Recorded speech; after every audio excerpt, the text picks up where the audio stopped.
George Huntington fue un médico estadounidense de una clínica que contribuyó en la descripción clásica de la enfermedad que lleva su nombre, la enfermedad de Huntington. Huntington describió esta condición en el primero de los dos únicos trabajos científicos que escribió. Escribió este artículo cuando él tenía 22 años, un año después de recibir su título en medicina de la Universidad de Columbia en Nueva York. Huntington dijo: «Hace más de 50 años, en caballo con mi padre, en sus rondas, vi a mi primer caso del trastorno, que fue la forma en que los nativos se referían a la temida enfermedad. Lo recuerdo tan vívidamente como si hubiera ocurrido ayer. Se hizo una impresión más perdurable en mi mente de niño, una impresión que fue el primer impulso a mi elección como la corea de mi contribución a la ciencia médica virgen. Conducía con mi padre a través de un camino arbolado que conduce de East Hampton a Amagansett. De repente vi a dos mujeres, tanto inclinarse, girar, hacer muecas. Miré con asombro, casi con miedo. ¿Qué podría significar? Mi padre hizo una pausa para hablar con ellos y pasamos. Entonces mi instrucción comenzó. Mi instrucción médica tuvo su inicio. Desde este punto, mi interés por la enfermedad nunca ha cesado completamente». Se aprovechó de las notas tomadas por su padre y su abuelo en la enfermedad que había atraído su atención en la infancia y diagnosticó varios casos. El 15 de febrero de 1872, George Huntington dio su presentación. Solo tenía 22 años en el momento. Su conferencia fue recibida con aplausos, así que envió el manuscrito a la Revista de Medicina de Filadelfia, donde apareció el 13 de abril de 1872. En esa conferencia dio a conocer a la comunidad médica la descripción de la enfermedad. En 1872, el médico George Huntington observó por primera vez esta enfermedad en una familia americana de ascendencia inglesa y le dio el nombre de enfermedad de Huntington. El nombre alternativo de Corea viene porque entre sus síntomas visibles encontramos movimientos coréicos, es decir, movimientos involuntarios y bruscos de las extremidades. Se cree que los orígenes debieron ser en el noroeste europeo y que desde allí se extendió al resto del mundo, especialmente a América, donde encontramos tasas elevadas de esta afección. En 1933 se descubrió que el desencadenante de la enfermedad era una mutación genética localizada posteriormente en el cromosoma 4, lo cual se publicó en la revista Nature en 1982 por el equipo de genética de la Facultad de Medicina de la Universidad de Harvard, en Boston. La población más grande conocida con la enfermedad de Huntington se encuentra en la región de la costa occidental del lago de Maracaibo, estado Zulia de Venezuela, y se estima que llegó allí a principios del siglo XIX y que, como consecuencia de un efecto fundador, se ha mantenido y hay muchos miembros de la población que la padecen y los que no tienen un alto riesgo de padecerla. Los primeros signos de la enfermedad son muy leves y pueden consistir en pequeños cambios en la personalidad o el carácter. La falta de memoria, la torpeza y los movimientos erráticos de los dedos de las manos o de los pies pueden ser un signo. A menudo, durante estos estadios tan iniciales de la enfermedad, los pacientes no visitan a ningún médico y pueden pasar varios años hasta que se realice un diagnóstico médico. Por lo tanto, el inicio de la enfermedad se describe como insidioso, pues la enfermedad se manifiesta muy lentamente. Hemos entrevistado al doctor Eduardo Rojas, internista del Hospital Comarcal de la Línea de la Concepción. Bueno, Eduardo, vamos a hablar un poco de una enfermedad, se llama corea de Huntington. ¿Y qué es en sí el corea de Huntington? Bueno, la corea de Huntington se produce por una mutación genética, es una enfermedad neurodegenerativa crónica del tipo familia primo hermano, digamos, Parkinson, Alzheimer, y que está producido por una mutación genética, o sea, hay una serie de tripletes que se modifican y dependiendo del número de mutaciones, pues se puede producir la enfermedad. Por ejemplo, si el número de mutaciones es mayor de 40, aparece la enfermedad porque se produce una proteína grande que se llama la huntingtina y eso produce la enfermedad. no se conocen los mecanismos todavía. ¿Cómo se diagnostica? Habitualmente el diagnóstico suele ser por los síntomas clínicos, por la historia familiar, que es fundamental, y cuando hay datos inciertos, habitualmente se necesita para confirmarlo el estudio genético. Se solicita un estudio genético de la proteína juntimina y sobre el ADN, y eso ya te da el diagnóstico. ¿Cuándo se tiene que hacer una de esas pruebas? Bueno, habitualmente es que realmente el cuadro clínico, digamos, los síntomas son abigarrados, porque esta enfermedad suele producir corea. La palabra corea significa danza, del griego, que son movimientos bruscos, irregulares, unos movimientos muy, bueno, tú lo ves, incluso puede parecer una persona nerviosa, pero un ojo avesado de cualquier médico se da cuenta que es una corea. Entonces, aparte de la corea, también existen síntomas neurológicos, por ejemplo, personas que se olviden de las cosas, tienen menos capacidad para hacer las cosas en la casa, y también, aparte de esta falta de destreza visoespacial, pueden aparecer síntomas psíquicos, como por ejemplo, pues una persona que haga movimientos raros, sea una conducta rara que no te las espere, o incluso a veces pueden aparecer rasgos de esquizofrenia o de trastorno obsesivo compulsivo. Por eso es muy difícil de ver al principio. Una vez que se tienen estos síntomas, luego aparecen ya las complicaciones puramente neurológicas, como son la distonía, la corea, los movimientos irregulares. Es muy típico que para diagnosticar esta enfermedad, cuando uno le dice a una persona saque la lengua, no es capaz de dejarla quieta, que se llama impersistencia motora.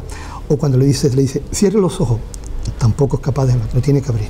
Eso se llama impersistencia motora, que es una cosa más o menos típica se llama el síndrome del ordeñador, porque no pueden mantener la contracción de las manos. Estamos hablando de lo que antiguamente se conocía como el mar de San Vito, ¿no? Bueno, el mar de San Vito es la corea de Sydenham, que está relacionado, no tiene que ver. Está relacionado con hay un otro tipo de corea que se produce en la fiebre reumática. Que la fiebre reumática era cuando se decía que una faringitis mal curada. Y eso sí puede producir la corea de Sydenham, que es otro tipo de corea. Los movimientos son los mismos, pero es distinto. La causa es distinta, creo recordar, ¿eh? No creo que es la misma. Yo creo que digo bien que la que se caracterizaba por San Vito era mucho más frecuente antes, que la faringitis mal curada producía una fiebre reumática. Nos pongamos en el caso, un paciente, 13 años, no tiene movimiento. ¿Cómo diagnosticamos la corea de Huntington? Hombre, ¿cómo los vemos? Vamos a la corea de Huntington. No tiene por qué aparecer siempre los movimientos. Hombre, claro, ya te digo que puede ser, por ejemplo, un trastorno obsesivo. Imagínate que un chico de 14 o 15 años empieza a tener un trastorno obsesivo compulsivo.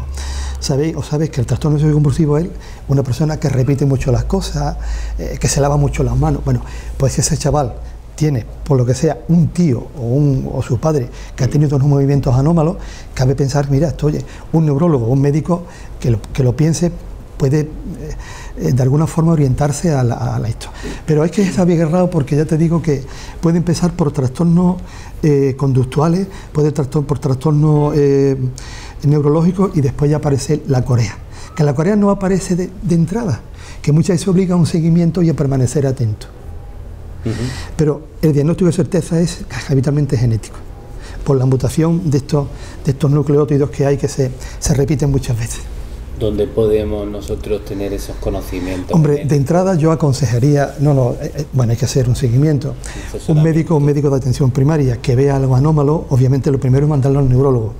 Y el neurólogo que está acostumbrado a esto, o bien le hace un seguimiento, le hace la resonancia para descartar otras enfermedades, o le hace un estudio genético, y también se puede mandar a las unidades del trastorno de los movimientos, que están en los hospitales grandes. En las unidades de neurología, pues hay distintos especialistas o subespecialistas. Hay quien que se dedica a la esclerosis múltiple, hay quien se dedica a los ictus, hay quien se dedica al Parkinson, y hay quien se dedica, pues, al trastorno del movimiento. La cosa sería un médico de cabecera, neurólogo y unidad del movimiento. ¿Cómo empezamos el tratamiento? ¿Qué hacemos? Tratamiento, porque por ahora, imagino que va por fases, ¿no? El tratamiento sintomático, el tratamiento es individualizado, y el tratamiento es multidisciplinario. ¿Qué quiere decir esto? Porque va a necesitar desde neurólogo, psiquiatra, médico de atención primaria, terapeutas ocupacionales, y psicólogos y psiquiatras. Y por supuesto consejos genéticos. O sea, si se quiere, una vez diagnosticado, si se quiere hacer bien el tratamiento, necesita un consejo, un enfoque multidisciplinario, individualizado y por ahora tratamiento sintomático, o sea, tratar los trastornos psiquiátricos, los trastornos neurológicos. No hay nada por ahora curativo, por lo menos lo que yo sé, ¿eh? Eso es principio. No sé mucho si, mejor, ¿no? Claro, el problema es diagnosticarlo muchas veces. El problema es diagnosticarlo, ¿me entiendes? Porque el tema está ahí. El modo de transmisión de la herencia es autosómico dominante. Autosómico dominante quiere decir que basta con que uno de los padres tenga un gen para transmitirlo, no tiene que ser los dos. Y es más, ese matiz que sea un padre hace que habitualmente sea el padre el que transmita la enfermedad, porque siendo el padre las mutaciones estas se producen mucho más rápidas y más precozmente. ¿Puede ser portador y no desarrollarla? Habitualmente no, porque el modo de transmisión no es recesiva, es autosómica dominante es que la padece. Es que, ya te digo, autosómica recesiva es cuando los dos padres necesitan el gen para transmitirlo. Y aquí es como lo hace, ¿me entiendes? Pueden ser homocigoto o heterocigoto, pero habitualmente están afectados. El homocigoto que es el que está afectado. Estamos hablando de una enfermedad... Hombre, es una enfermedad seria, una enfermedad desagradecida en el sentido de que no tiene una solución todavía, digamos, segura, ¿no? Y evidentemente, además, fíjate tú también que muchas veces cuando una persona está evolucionada hay que incluso preparar pues las últimas decisiones, ¿no? Que eso es duro, pero hay que hacerlo. ¿Qué va a pasar con qué quieres que haga? ¿Quieres que esté en el hospital? ¿Quieres que te atendamos en la casa? Son cosas muy duras, pero que hay que tener la frialdad suficiente para hacerlo. También muchas veces estas personas, por el trastorno de movimiento, se quedan muy delgados, caquésticos, porque tienen demasiado movimiento, no pueden controlarlo. Y incluso algunos tienen dificultad para hablar, para tragar, hacen aspiración y hacen pulmonía, que es una de las causas de fallecimiento. Habitualmente, sin una regla cierta, el fallecimiento se produce de unos 15-20 años después que se diagnostica. Eso es más o menos el término medio. Cura no hay, lo que sí hay es una paliación, mejora de calidad de vida. Claro, evidentemente una mejora de calidad de vida, que eso sí se puede conseguir. Ya te digo que el enfoque tiene que ser multidisciplinario, porque, por ejemplo, para que la persona no esté aislada en su casa necesita un terapeuta ocupacional. Para que tenga movimiento necesita un rehabilitador. Para hablar, poder hablar y tragar, un logopeda, ¿me entiendes? Es multidisciplinario. El problema en España, sí tenemos ese enfoque multidisciplinario, ¿me entiendes? Eso, pero vamos, yo de todas formas creo que quiero pensar que las unidades de trastorno de movimiento estarán bastante bien equipados y eso lo contemplarán todos. Estamos hablando de hospitales públicos dentro de grandes, por supuesto, Málaga, Cádiz, Sevilla. Y por supuesto... Un servicio de neurología tiene que tener, porque tiene especialistas dedicados a parcelas, ¿sabes? Enfermedades milenizantes, que es la esclerosis múltiple, Parkinson, ictus, todo esto. Tratamiento no existe, hemos dicho. Que yo sepa, ahora mismo los neuroprotectores, había también, no sé si, por ejemplo, ahí también la estimulación del pálido de unos núcleos que tenemos en el cerebro, parece que pueden mejorar la dificultad para tragar y la corea. Y no sé si también están contemplados el trasplante de células embrionarias, pero eso todavía no, que yo sepa, ¿eh? Ya te digo que a lo mejor la unidad de trasplante de trastorno quizá tengan más avance, pero yo te digo lo que yo sé. ¿Está catalogada como una enfermedad rara? Sí, bueno, por lo menos neurodegenerativa. Por lo menos de estudios, ¿no? Sí, neurodegenerativa. Sí. No tanto rara, porque rara realmente también sabemos la etiología, ¿no? Claro. Pero la causa. Pero sí que es verdad que es una neurodegenerativa crónica. Además, los norteamericanos, que bueno, tú sabes que tienen, en cierto modo, llevan unos cuantos años, hablan de una enfermedad inquietante. En la palabra, la traducción es inquietante. ¿Son distintas cuando se diagnostica a una persona joven la enfermedad? Sí, porque la persona joven muchas veces no aparece con la corea. La corea es el movimiento raro de las manos y eso. Sino que es al contrario, puede aparecer como muy lento, una cinético y muy rígida. En la persona joven puede aparecer la distonía es una construcción muscular voluntaria o muchísima rigidez y poco movimiento, al contrario que el otro. De ahí el acierto que hay que tener para verlo venir, para diagnosticarlo. En el momento de conocer los primeros síntomas hay que poner ya... Vamos a ver, verá, yo diría un consejo, y es que sin asustarse, sin obsesionarse, sino dejando vivir, dando con tranquilidad, si se ve en un chiquillo un movimiento raro o que se salga de lo habitual, que no le hace el resto de compañeros, que el mismo profesor o maestro le haya llamado la atención a los padres, que de alguna forma lo comenten con su médico por si lo tiene que derivar al neurólogo. Porque esta enfermedad, cuanto antes se coja, mejor. Tampoco se puede vivir asustado, ¿eh? Muchos de los chiquillos muchas veces, pues yo qué sé, a lo mejor son más lentos porque no han dormido bien, están cansados, son flojos, pero hay que estar atentos. Eso es lo que yo quisiera transmitir, siempre sin obsesionarse, sin transmitir intranquilidad a los niños normales. Sobre todo por la calidad de vida de la que hablamos. Hombre, claro, y sobre todo también por consejos genéticos, porque si un padre lo transmite, quién sabe si luego lo transmite otra vez, ¿no?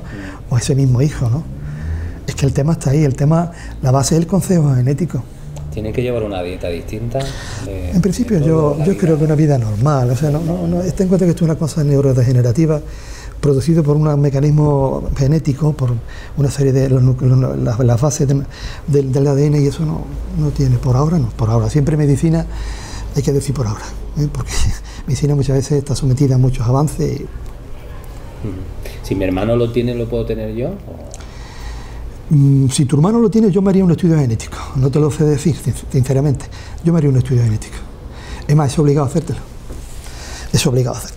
¿me entiendes? A partir de 18 años. Incluso hasta el padre.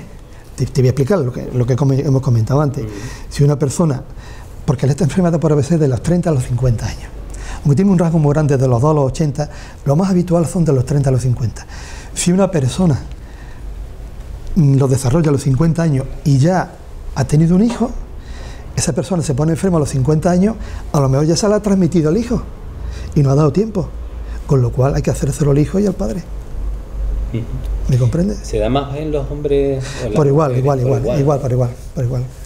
La única distinción es que si lo transmite el padre, aparece ante la enfermedad, porque la multiplicación de las bases esta es más precoz. Eduardo, muchísimas gracias por atendernos. No hay de qué, encantado de atenderos. Muchas gracias. A ustedes. Es una enfermedad minoritaria que afecta aproximadamente a 1 de cada 10.000 habitantes en la mayoría de los países europeos, aunque también existe el resto del mundo en diferentes proporciones. En España, por ejemplo, se estima que más de 4.000 personas tienen la enfermedad y más de 15.000 afrontan el riesgo de haber heredado el gen de la misma porque tienen o tuvieron un familiar directo de afecto. La enfermedad pueden heredarla y desarrollarla por igual hombres y mujeres, sin diferencia de clase social o de grupos étnicos.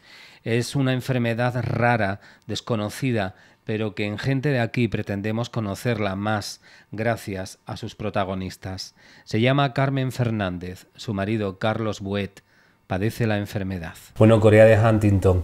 Carmen Fernández es una persona que lo va padeciendo prácticamente, porque tú conoces cómo es el desarrollo en sí de la enfermedad, incluso lo único que te ocurre y lo que te falta es sentir los síntomas, ¿no, Carmen? Pues la verdad es que sí, nos tocó a nosotros, nuestra familia. Yo conocí a mi marido hace 25 años, nos hicimos novios, sí sabía que en su familia ya estaba esta enfermedad, pero con esa edad que teníamos no presté tampoco atención, la verdad. Ya después nos casamos, tuvimos los niños y entonces ya, por el 2012 más o menos, fue cuando ya empecé yo a notar que algo raro pasaba, y efectivamente le hicieron las pruebas y sí tenía Corea de Huntington.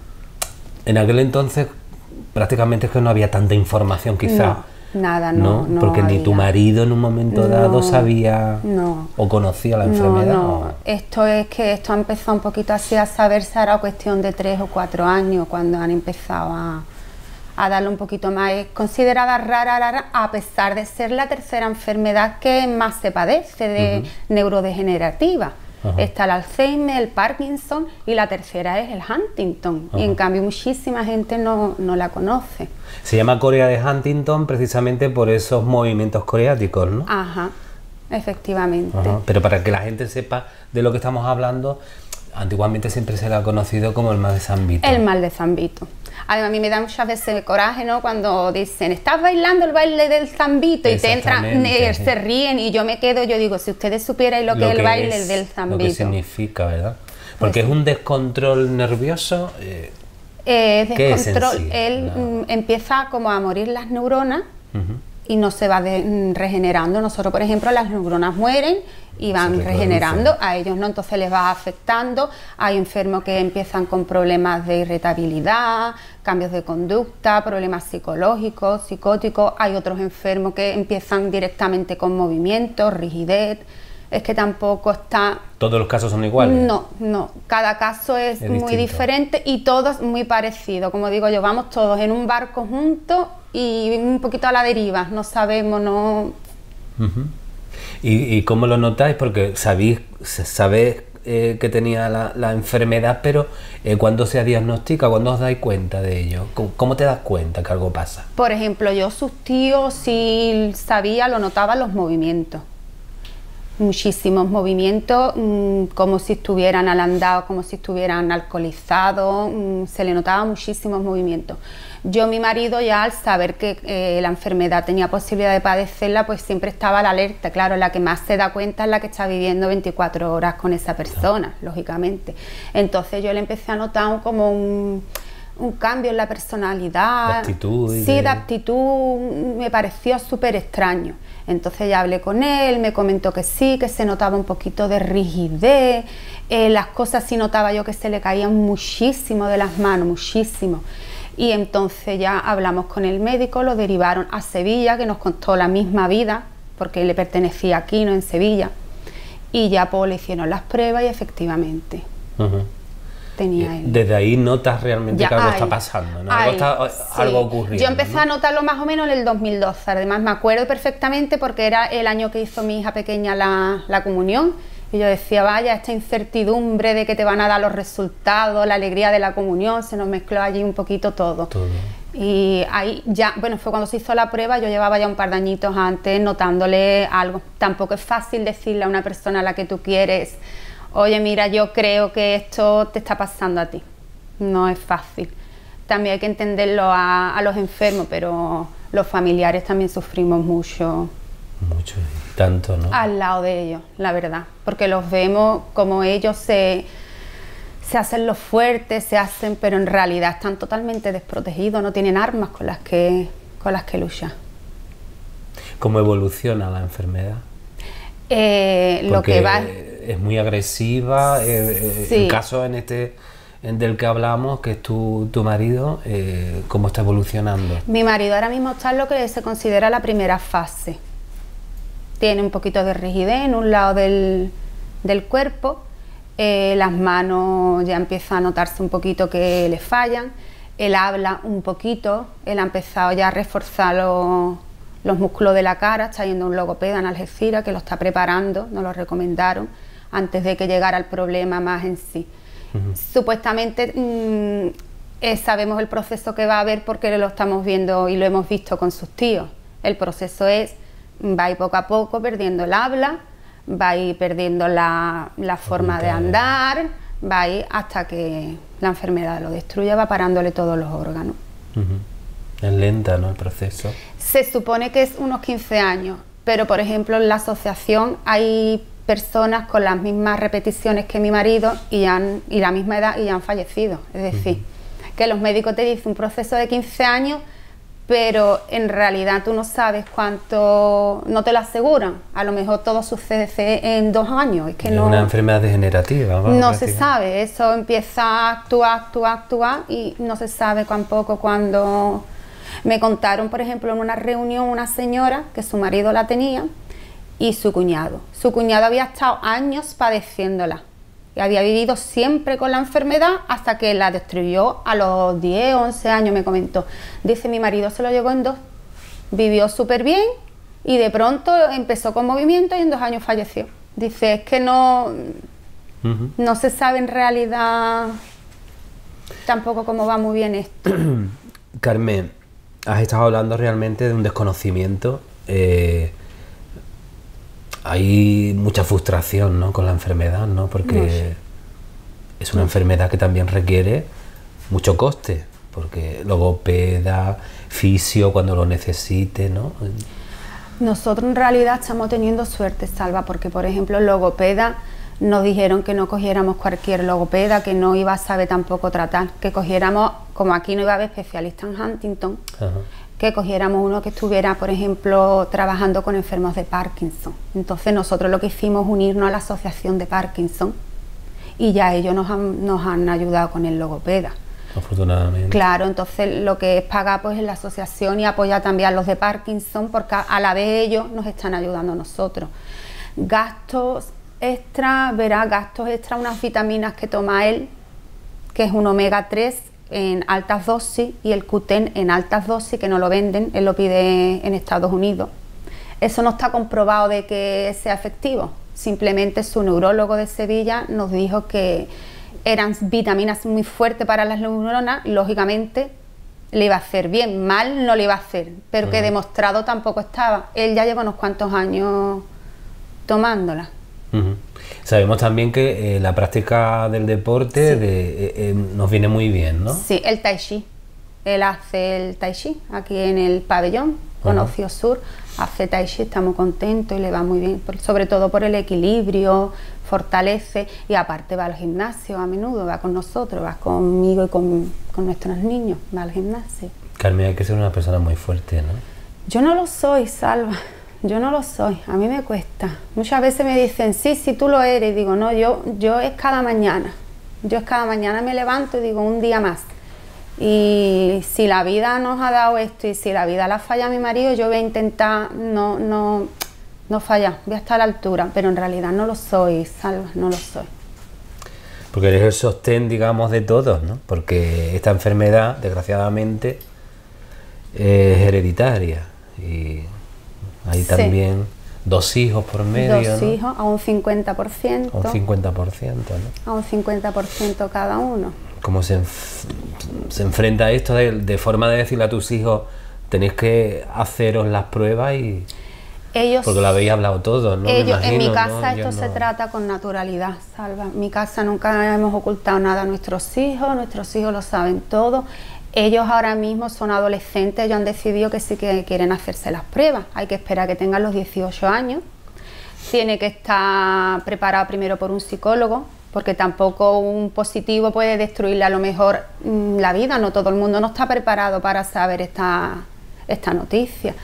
Ellos ahora mismo dicen que sí. Vamos, por ellos fuera se la harían ahora mismo. Lo que pasa que es ilegal, tienen que esperar a los 18 años y la harán. Pero ellos están muy concienciados con esto y muy frustrados porque saben, dice, mami, otro tipo de enfermedad que tú nos digas, pero sabe que no vamos a poder hacer nada, que sí que nos dicen que hay una investigación, que ha pasado a segunda fase, pero ¿cuándo va a llegar? No se sabe. No se sabe. Y sobre todo cuando tú pues tienes unos planes de futuro, ¿no? Con una descendencia, ¿no? De tener hijos, que esos hijos también... Eso lo hablo yo mucho con mis hijos. Por ejemplo, ahora que están ellos con sus novietes, su novieta tiene la edad típica de eso. Se lo digo, por favor, no me vengáis con embarazo precoz, no, porque a lo mejor hay madres que le preocupan embarazo precoz simplemente por los estudios o por... Y a mí en realidad eso no me molesta. No me molesta que mi hija o mi futura nuera me venga con embarazo precoz y yo diga, ay, es que no. Me molesta porque me gustaría que lo hicieran bien. Ellos, si padecen alguno de los dos la enfermedad o son portadores, sí tienen la opción de parar esto. No quiero esto ni para ellos ni para mis futuros nietos, la verdad.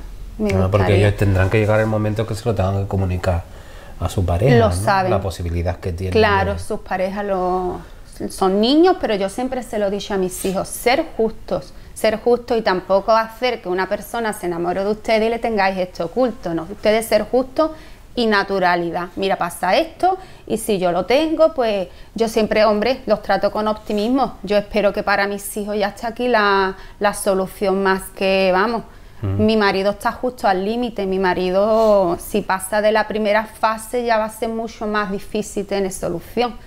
Pero vamos, aquí estaremos para animarlo. Pero para mis hijos yo tengo la esperanza y quiero ser positiva de que seguro que va a estar la solución. De hecho, se están investigando con las células madres, ¿no? Que es el que puede tener la solución, ¿no? De esa vacuna o de ese tratamiento, ¿no? Están hablando de un... Que paralice, ¿no? Que no la cura, porque en realidad es la cura, ¿no? Lo que hace hay que lo pone todo más lentito y todo, pero no, la cura no existe ni creo yo que vaya a existir en años y años. Simplemente parar. La que están haciendo ahora la investigación está muy bien porque por lo visto se la pueden poner a las personas que son asintomáticas, que no hace falta que todavía no tiene desarrollada la... Pero claro, ellos te dicen que ahora termina en el 2019 la segunda fase, no se sabe si habrá una tercera. Y después pues todos los trámites burocráticos y todas las cosas para que llegue. Todo más lento. Es muy lento, es muy lento. Todos los costes también y demás. Tampoco sabemos si la Seguridad Social lo va a cubrir o no, o nos tendremos que poner a buscar y a No se sabe. Ellos pueden ser portadores y no desarrollarla, Sí, también. ¿no? Que es una posibilidad también que se cuenta, ¿no? También salva. ¿Eh? También. Eso no se te puede diagnosticar, ¿no? Sí. ¿Sí? Si eres portador y no... Es la misma prueba, es la misma prueba. Ajá. Simplemente es el número de repeticiones que te dé, ya te Ajá. dicen si eres portador Sí. o si realmente la vas a padecer. La vas a padecer. Ajá. Por ejemplo, nuestros niños hemos estado muy preocupados porque podían haber heredado un Huntington juvenil. Podía haber tenido alguno de los dos unas repeticiones súper altas y habernos encontrado con una juvenil. Gracias al destino y a la suerte no ha sido así. Está claro que no es juvenil, mis hijos están También, perfectos. perfectamente. Perfectos. Si alguno de los dos lo tuvieran, esperemos que no, sería ya con la edad del padre, supuestamente, o ya de adulto, o portadores. Por eso yo le insisto tanto, digo, acordaros que yo no tuve la opción, pero usted decide tener embriones selectivos. Ajá. Hay, por ejemplo, religiones que no están de acuerdo, hay personas que no están de acuerdo. Yo lo siento mucho, yo sí apoyo el embrión Sobre selectivo. todo cuando se vive el caso, ¿verdad? Yo sí la apoyo. Yo, por ejemplo, no apoyo, respeto, pero yo no lo hice. La solución que a mí me daban para mis hijos es hacerme la prueba cuando estaba embarazada. Ajá. Y abortando conforme me fueran dando positivos Huntington. Y yo dije que no, yo no era capaz de abortar ya de 5 meses. Pero embrión selectivo, pues yo lo veo súper bien. Porque Ajá. total, eso todavía Le no vas ha a quitar empezado. una No ha empezado ni a, padecer. claro. Ujú. Porque ¿cómo es el día, Carmen, tuyo? ¿Cómo es el día a día? El día a día Desde es... que os levantáis, ¿cómo es? El día a día es vivir. Salva, es vivir. ¿A ti te ha cambiado la vida? Totalmente, totalmente. Yo antes, por ejemplo, pero para algunas cosas para mal y otras cosas para bien, claro. ¿eh? No creamos Uno reflexiona de todo lo que Sí, le pasa, ¿verdad? Sí, yo antes, por Le ejemplo, da importancia a cosas que... sí, también te das cuenta realmente el sentido que tiene. la el vida. apoyo de las personas, quien realmente está a la altura y te dice, sí, Carmen, tú lo notas, y con la mirada simplemente te está entendiéndote, y las que no quieren o no quieren saber o no, te das cuenta de muchas cosas que antes a lo mejor te irritabas por tonterías y ahora tú dices, ay, pero si no tiene importancia, solo quiero vivir, solo quiero el día a día. También muchas veces yo le comento a mi marido, digo, que la vida es injusta para todo el mundo, ¿eh? O justa, no se sabe, porque a lo mejor soy yo la que falto antes que tú, o tengo un accidente, claro, es que nunca se sabe. Digo, tampoco vamos a estar, es que no podemos vivir tampoco pensando siempre, nos ha tocado, sí, bien gordo. Pero yo siempre lo digo, Huntington no nos va a robar la felicidad. No nos la va a robar. En mi casa hay alegría, en mi casa no nos la va a robar. Siempre positivismo y siempre, a pesar de que te enfadas porque tú dices, Dios mío, ¿y qué hacen? ¿Por ¿Qué qué? hace? ¿Por qué no encuentran ya algo tantos años? ¿Por qué no encuentran? No lo entiendo. El gobierno, por lo visto, da una minoría de dinero para estos enfermos. No. Tiene la gran suerte también de, por lo menos, aunque no esté cercano, tener la asociación, ¿no? Muchísimo. Que de eso os ha valido mucho conocer otros casos. Muchísimas, Salva. Yo cuando empezó yo, Carlos, ya con el que le había dado positivo y yo me veía un poquito perdida, cogí un poquito de depresión, no sabía cómo... Claro, te ves sola. Claro, ante todo. no sabía. Llamé a Madrid directamente a la asociación, incluso estuve en Madrid y estuve hablando con Ruth, que es la directora, un encanto, una maravilla. Me dieron un chute, como digo yo, de energía y... De esperanza. Sí, y muchísimo apoyo. Ya nos apuntamos a un grupo, hablamos con muchos familiares, que somos muchos, que al principio te ves tú como muy sola, pero en realidad son muchísimos enfermos, muchos, Salva. Y los que habrán, ¿no? Que están viendo ahora el reportaje y estarán diciendo, ah, pues mira. A mí me habló una señora porque mi hija hizo un vídeo explicando el Huntington a su manera el año pasado y lo publicamos en Facebook, y se puso en contacto una señora conmigo diciendo que cómo se podía saber si su hijo tenía Huntington, porque eran los mismos síntomas y los médicos no daban con lo que tenía. Le iban a hacer la prueba. Estoy a la espera de que esta señora me diga si al final lo tenía o no. Y después muchas personas se creen que están libres del Huntington, que también te da mucho coraje, porque tú dices, yo paso del tema, porque como a mí no me va a tocar, ¿no? Pero no sabes, claro, no lo sabes si la otra persona tiene los antecedentes, ¿no? La otra persona o mismo Huntington pueden hacer una mutación nueva en cualquier familia, porque es un fallo en el cromosoma. Que esto no nació de la nada, esto nació de un fallo de un cromosoma en personas y ya se ha ido heredando, es decir, que es que en realidad le puede pasar a cualquiera. Y los síntomas, la verdad que son muy duros, porque mira, nosotros lo explicamos muy claro, conocemos el Parkinson, conocemos el Alzheimer y la ELA. La ELA es una enfermedad también un poquito rara, pues junta las tres y tienes Corea de Huntington, así. Sí, porque el proceso realmente es degenerativo y lo vas notando en el habla, en todo, ¿eh? Todo. Efectivamente, tienes razón en ello. La sociedad realmente, ¿cómo nos deberíamos de comportar, Carmen? Con naturalidad, sobre todo. Este tema. Yo creo que con naturalidad. Y apoyando. Por ejemplo, yo lo paso muy mal en las redes sociales, cuando llega, por ejemplo, y ya te digo que mi madre tiene cáncer y yo soy la primera que pongo el lacito rosa y lo paso mal, por ejemplo, cuando llega el mes de mayo, que es el mes del Huntington, ¿no?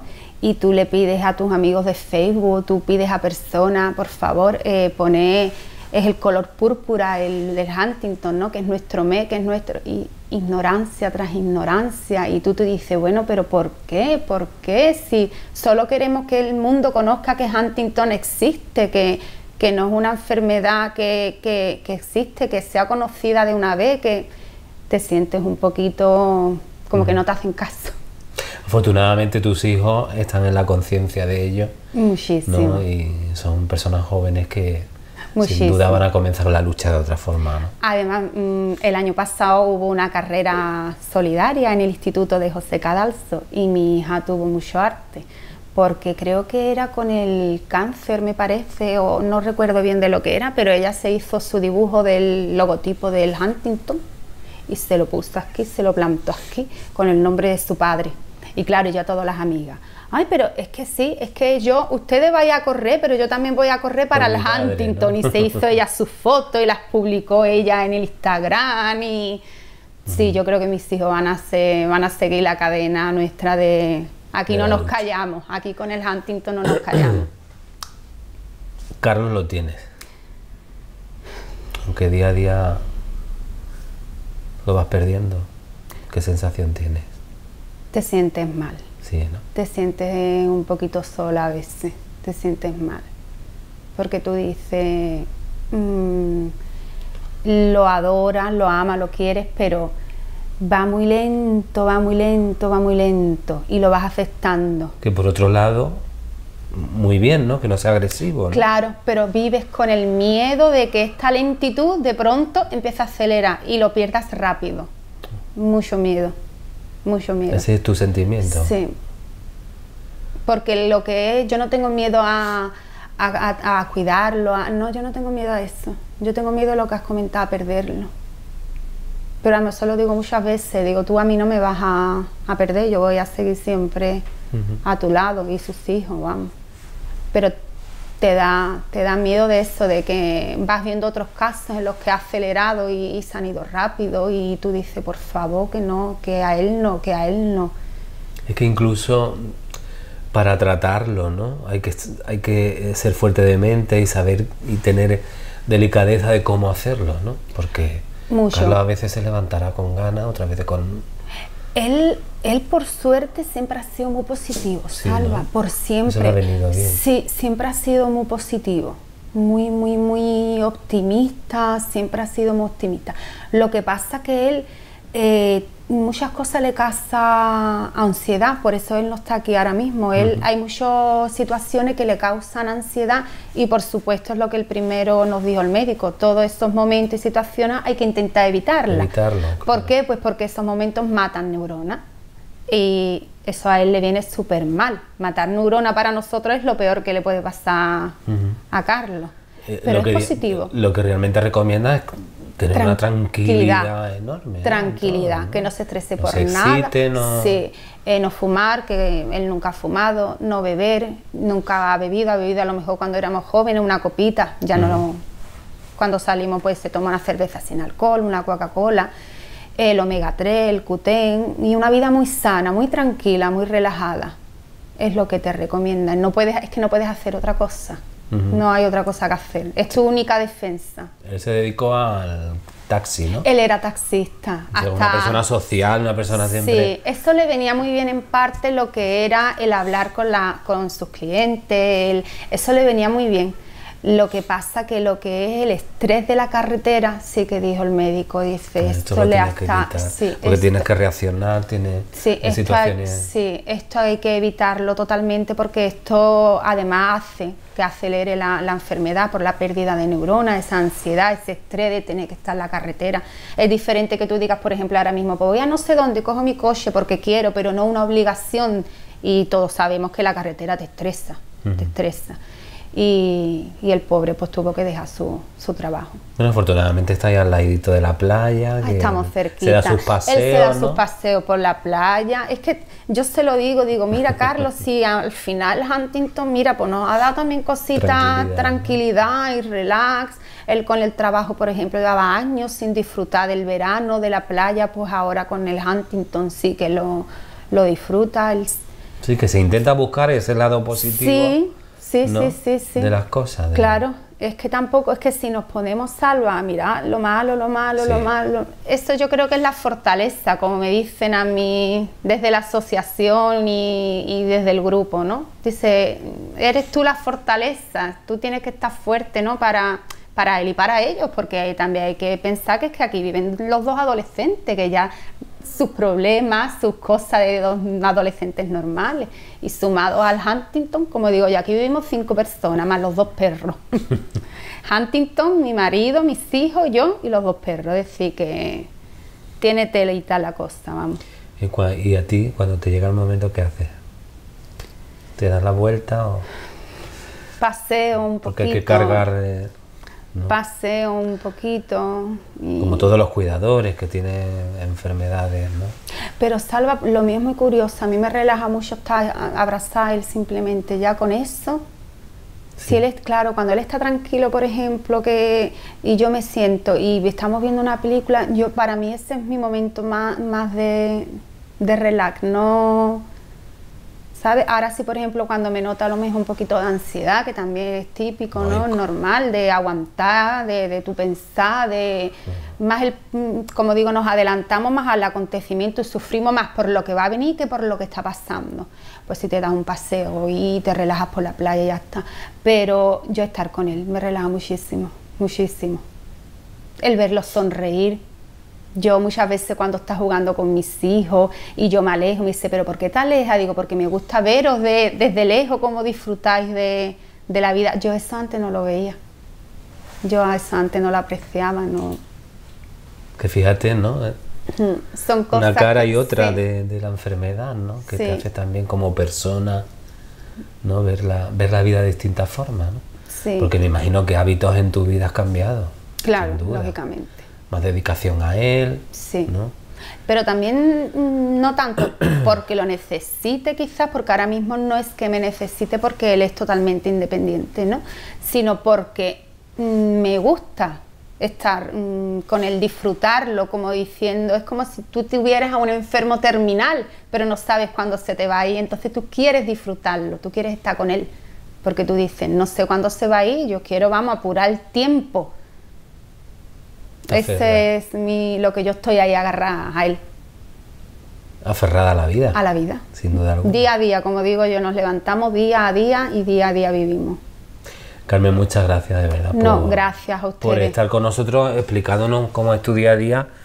Que bueno, yo me quedo con lo último, ¿no? Aferrarse a la vida. Así es. ¿No? Que es lo más importante, ¿no? Porque Carlos lo está. Así estamos, sí que. ¿No? Además, yo agradecida también a él porque él podía haber sido Salva, un hombre que se hubiera venido abajo, que no, y él en cambio, él es todo un ejemplo para mis hijos. Es un hombre luchador, es un hombre positivo, es un hombre que a pesar de notarse sus movimientos, él intenta de que no les afecte, de que no, es un luchador. La verdad, para nosotros es nuestro héroe. Y agradecida a ustedes por darse un programa de esta enfermedad y apoyarnos como lo habéis hecho. Para nada, para eso estamos, para que contéis con nosotros. Muchas gracias, Carmen. A ustedes. Los tratamientos farmacológicos son cualquier medicina que se utilice para tratar los síntomas Los tratamientos no farmacológicos pueden mejorar tanto los síntomas físicos como los psicológicos de la enfermedad, y entre ellos se cuentan la psicoterapia, la fisioterapia, la terapia respiratoria, la logoterapia o la terapia cognitiva. Se ha comprobado que estas terapias mejoran el estado de ánimo, el control motor, el habla, el equilibrio o la deglución, en otras palabras, la calidad de vida del enfermo. El desencadenante de la afección es el gen mutado de la huntingtina, ubicado cerca del telómero del brazo corto del cromosoma 4. Se estima que este cromosoma contiene cerca de 1000 genes que representan el 6,5% del total del ADN en las células. La enfermedad de Huntington tiene un origen genético, causado por una mutación proteica. Para comprender esta alteración, conviene adentrarse en nuestro organismo hasta llegar a nuestro código de instrucciones, el ADN. Si examinamos cualquier célula de nuestro organismo, observamos que en su núcleo están contenidos 23 parejas de cromosomas. Estas, a su vez, si las fuéramos descomponiendo, veríamos que están conformadas por nucleosomas e histonas, bases proteicas donde reside nuestra información genética, la famosa hélice.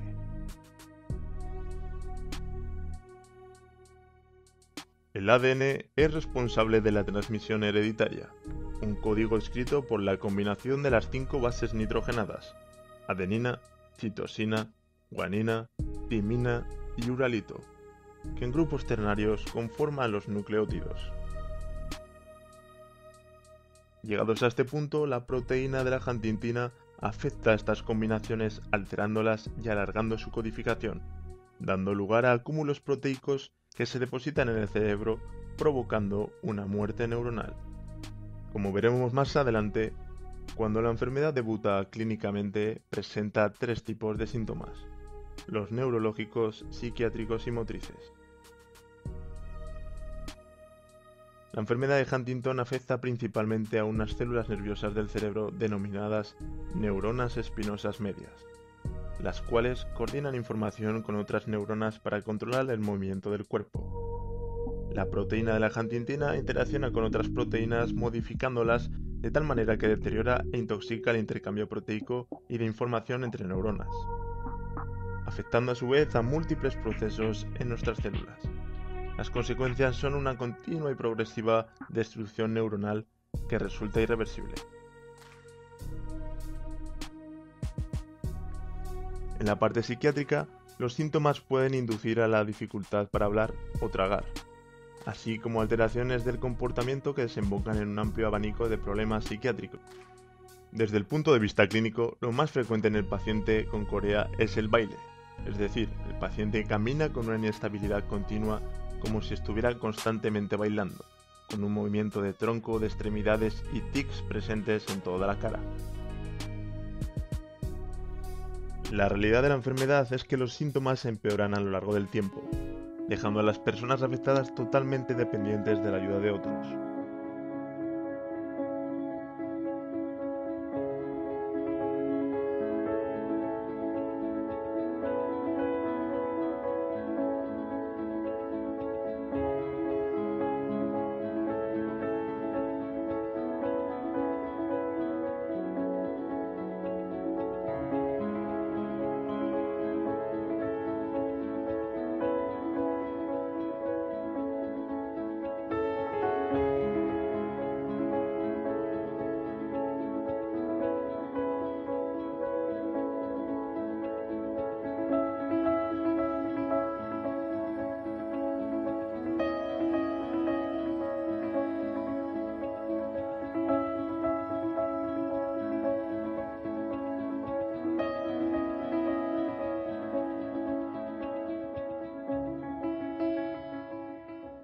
Cuando hablamos de héroes siempre nos vienen a la mente personajes ficticios, tanto de series de televisión como de películas. Pero en este caso vamos a hablar de una persona real que afronta su vida como si de un superhéroe se tratase, ya que no todos estamos dispuestos a saber nuestro futuro, ni mucho menos a enfrentarlo. Judith Serra, una barcelonesa que se vuelca diariamente en tener una vida saludable, unos entrenamientos y retos con los que sentirse capaz de superar y devolverle el sentido a su vida después de saber que es portadora del gen de Huntington. La incertidumbre para ella era realmente lo que le podría limitar a hacer cosas. Es por eso que decide ver la realidad para poder actuar.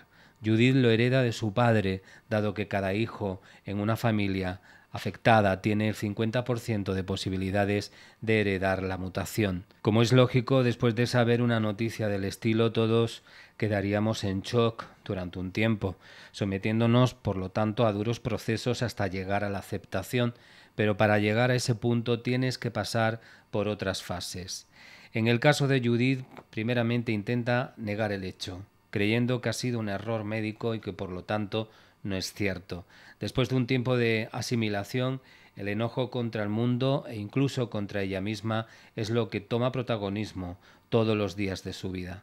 Pero finalmente todo este cúmulo de sensaciones y momentos se convierten en aceptación y adaptación de la situación. Es en este momento cuando decide adoptar otra actitud e ir hacia adelante en su vida. Pero ella tiene claro que para crear un camino en tu vida tienes que entrenarte y hacerte fuerte. El deporte y el fitness es para ella una vía donde poder madurar, valorar y priorizar los momentos y las cosas importantes. El entrenamiento y sobre todo el running le proporciona una mayor calidad de vida. El fitness es su garantía para prevenir otras enfermedades y sobre todo poder retrasar el desarrollo y progresión de la enfermedad. Es gratificante el hecho de poder lograr cambiar la calidad de vida de alguien y satisfacer las necesidades tanto psicológicamente como físicamente a todo aquel que no llega a motivarse haciendo deporte. Tomando como referencia estas palabras, decide apuntarse a un máster de entrenadora personal para así poder ayudar a otros, dado que ahora es una mejor versión de ella misma y podrá lograr transmitir los valores que le han hecho sacarle el mayor rendimiento a su vida. Está claro que cada movimiento cuenta para luchar contra ello.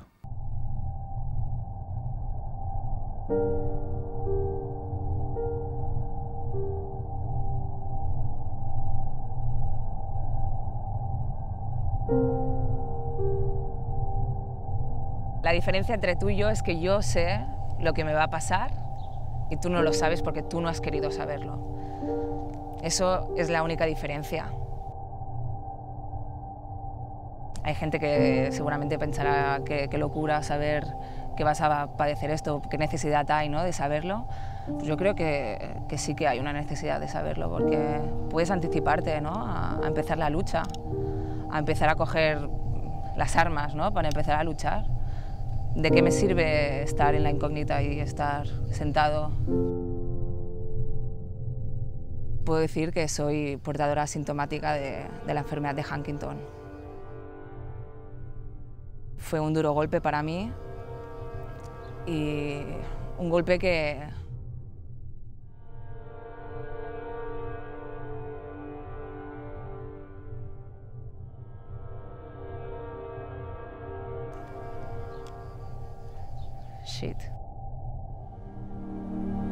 vas a acabar sin neuronas, vas a tener movimientos involuntarios, te va a costar tragar, pérdida de memoria.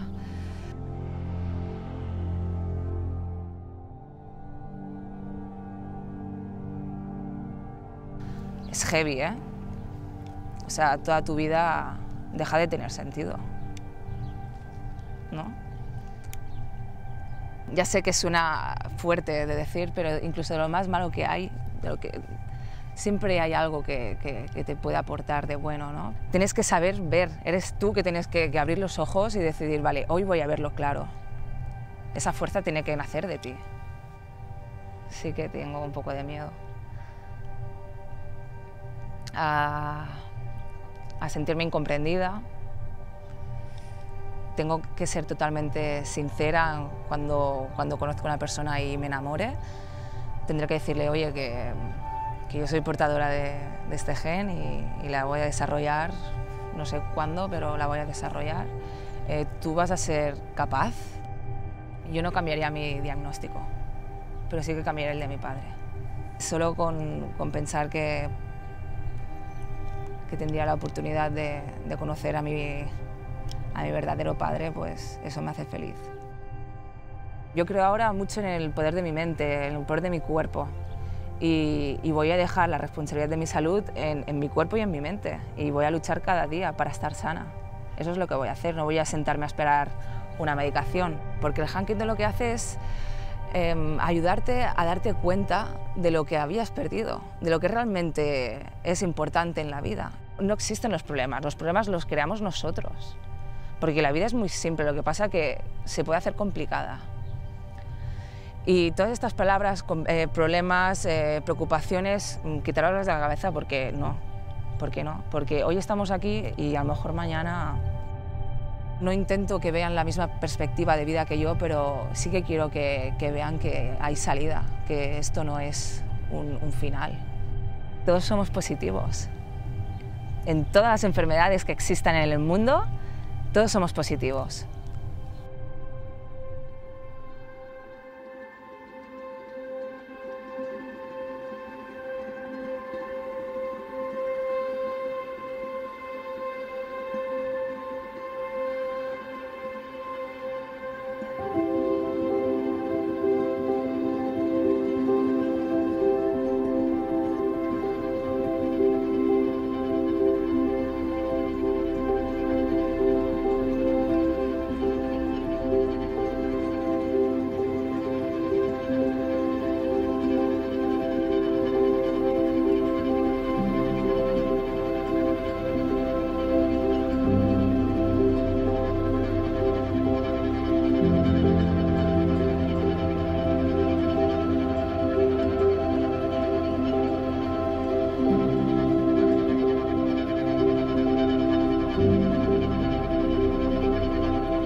Ser cuidador es una tarea que puede resultar difícil, sobre todo cuando se trata de un familiar.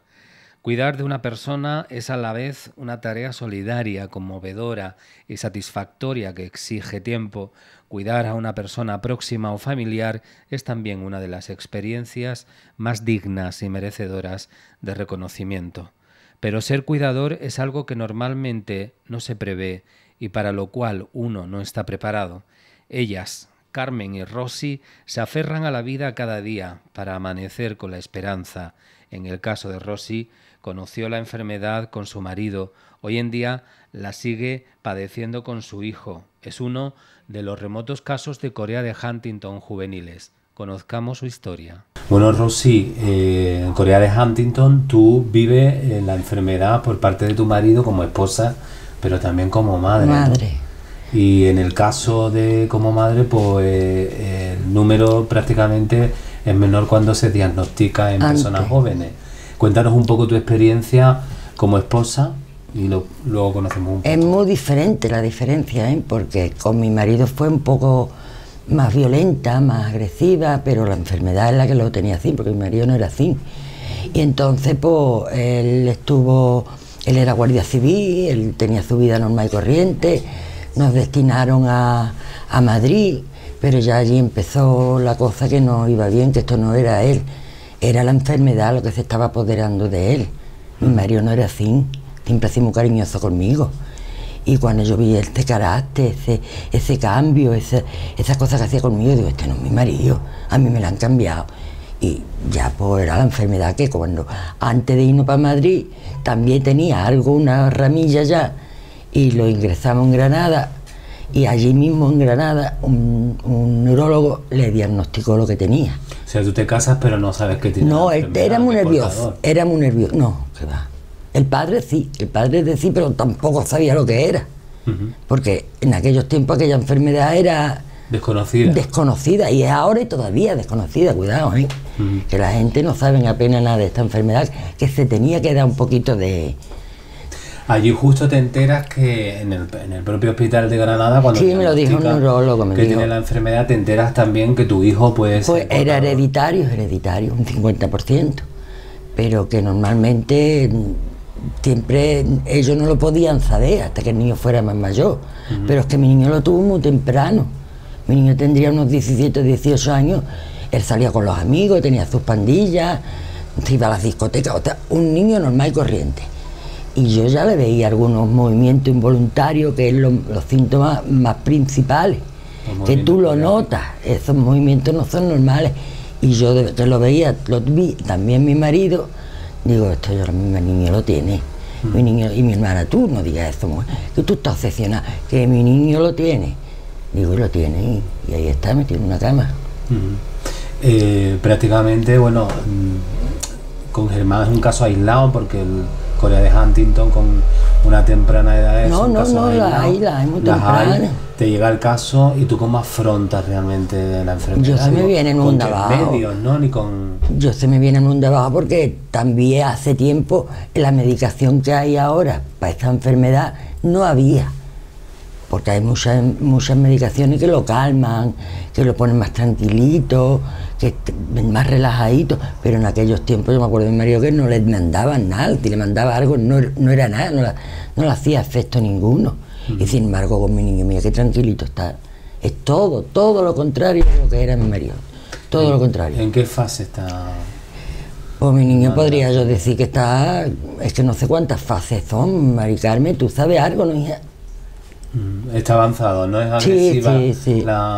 El Corea de Huntington que tiene... No, la de él no. Por eso digo que es todo lo contrario. Sí, pero agresiva en el sentido de que avanza. No, él va avanzando, pero está estancado. Ajá. Estancado, pero está mal, cuidado, que tampoco está... Que él pues no puede andar solo, lo tenemos que ayudar. Lo tengo yo que cambiar de pañales, le tengo yo que dar de comer, lo tenemos que bañar. De la cama a lo mejor un sillón de estos que se echa para atrás, a él no le falta de nada. Su tele, sus sillones de estos cómodos, no le falta de nada. Le podemos dar todo el lujo que pueda, todo el cariño, sobre todo mucho cariño, porque estas personas necesitan mucho cariño. Y para que no se sientan solos, y darle mimo, y eso es lo que tiene mi hijo de mí y de mi familia. Rosy, y una calidad de vida que hay que darle muy buena también a ellos. ¿Y tu día a día cómo es? Pues aquí encerrada yo no salgo para nada, las 24 horas. Tengo una muchacha que me ayuda, María, que es vecina mía, y ella viene de 10 a 4 de la tarde. Ese trayecto por la mañana, que si podía ir al banco, que si podía ir a la plaza, que si podía comprar, a los médicos, que si pastillas para él, que si...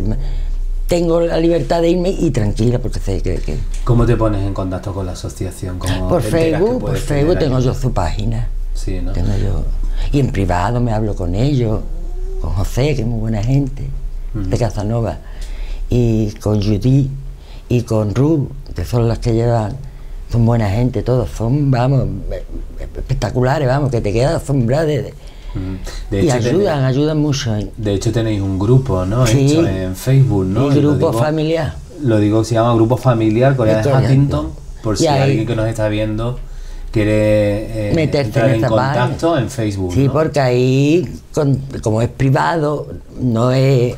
Claro, ahí nos contamos la vivencia de nuestros enfermos y de los familiares también. Pues mira, yo estaba así, pues mira esto, estamos todas, somos mucha gente ahí. Y gente de afuera también, que hay gente de México, hay gente de... Y estamos muy bien, vamos. Yo a lo mejor me quiero desahogar y ahí me lo cuento todo, porque sé que no va a ser Bueno, y algo necesario también, ¿no? Hombre, pero yo no me voy a poner en Facebook a contar porque mi niño es esto, porque mi niño es esto, Sí, pero que te quiero decir... La enfermedad, sí, la enfermedad. En el grupo, sí, en el grupo. Sí, en el grupo, sí, porque esos son de confianza y hablamos mucho. Ajá. Pero lo que yo digo es que esta enfermedad, yo para mí que tenía que darse a conocer más, que son personas que la tienen y no dicen nada. son personas que necesitan ayuda, necesitan a lo mejor tu medicación y no sabe que hay algunas medicaciones para calmar al enfermo, ¿comprende? Y ahí estamos, yo y Carmen y Puri y muchos damos ahí a ver si, y más la asociación que hay, están ellos siempre, ahí están ellos siempre.